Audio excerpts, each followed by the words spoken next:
ଅସୁବିଧା ହବା ତାକୁ ଅନୁରୋଧ କରୁଛୁ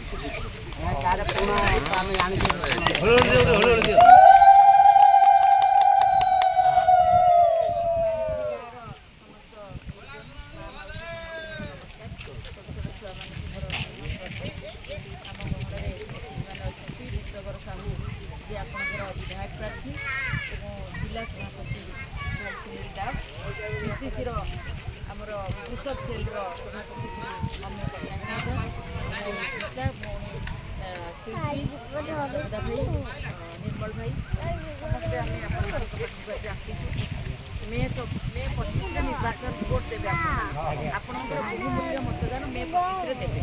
तेणु लंबा भाषण कहबार ना जिला सभापति सब कही सारी आज्ञा भी कही सारी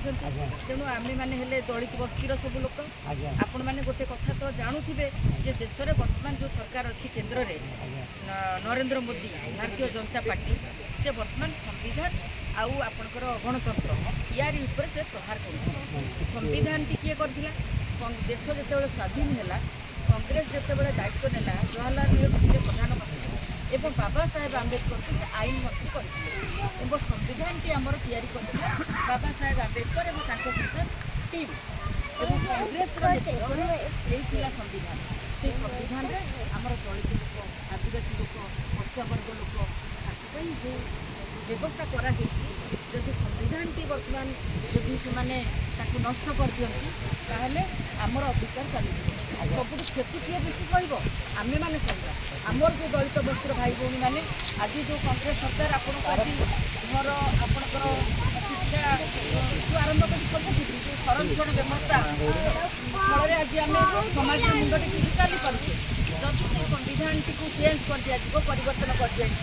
प्रथम आक्रमण आमर ऊपर हम तेणु आपण मैंने से कथा चिंता करूँ हाथ चिन्ह भोट देकर केन्द्र में आने कांग्रेस सरकार एवं राज्य में नवीन सरकार को परिवर्तन करने पड़ो कारण से बर्तमान पांडियान द्वारा ये राज्य शासन करा पांडियान हूँ बाहर लोक शासन कले आम कथा कि बुझे